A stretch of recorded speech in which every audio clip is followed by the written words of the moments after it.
Hey guys, today we're going to be talking about inequalities and number lines. And specifically, we're going to be looking at number lines and creating an inequality from those. Because sometimes this is all the information we're going to be presented with. So let's go ahead and think about how we would do this. Now, all of these inequalities say that some variable, x, we'll call it for the purposes of this video, is greater than, less than, possibly equal to some number. And this number line provides a visualization of that statement. So here's what I want us to do. On any given problem, and we're just going to start with number 1 here, you want to go ahead and start by writing x. This is our number. This is our variable that's going to meet the criteria of the inequality expressed on this number line. We need to come up with a sign to put next to it. Greater than, less than, greater than or equal to, or less than or equal to. So one of these signs, right? One of those 4. Here's what I like to do personally. A good little trick that you can follow, and we'll explain how it makes sense conceptually in a second, but a good trick you can follow is if you look at the number line and you notice, we have a filled in dot or an open circle somewhere and then an arrow going off in some direction of that. We know it's going to be greater than or less than because the arrow at the end of that line is going to point the same direction as what kind of looks like an arrow in our greater than or less than signs. So I'm going to put a greater than sign to start here because it's going that way. That arrow points that way. This arrow kind of points that way. Now the question is, do we do or equal to or not? This is how we know. You'll notice we have an open circle here on the number 1. And on this one we actually have a closed circle. If it is an open circle, then it is not or equal to. It just stays like this. A closed circle denotes that that variable can be the number it's sitting on, and therefore it's closed or equal to on our sign. So this one's exactly how we want it to be. Now what we want to say is x is greater than or equal to what? Well, we determine our number here by seeing where this circle is placed. This circle is placed on a 1, so therefore I'm going to put a 1 right here. X is greater than 1.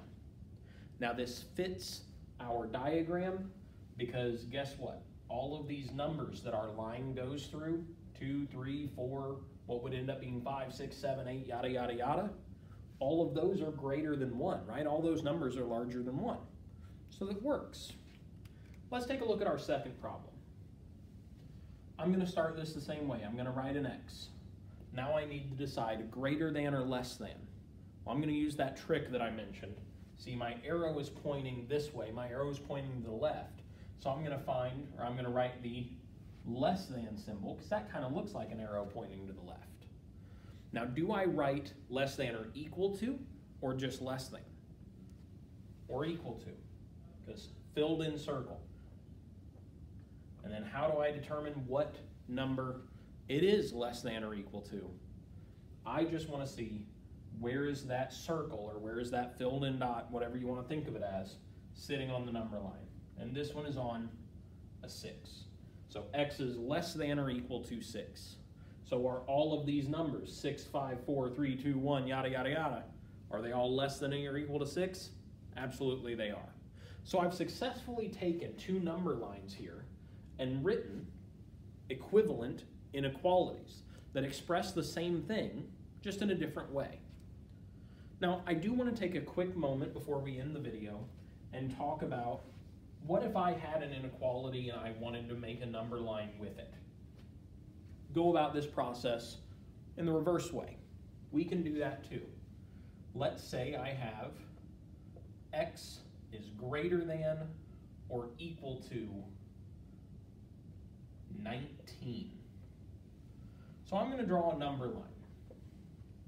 Now I'll be honest and say Depending on your teacher, you may have different ways of going about this. But for me personally, for my students, what all I really require we do is we write in the middle of that number line the number that it tells us we kind of care about, the number that the x is being compared to, and then one number on either side.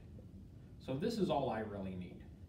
I know those previous problems, we had like 8 numbers on the number line, and if you want to do it that way, by all means, you are welcome to. But this kind of shows the same thing. This shows what we care about. So I have my number line here.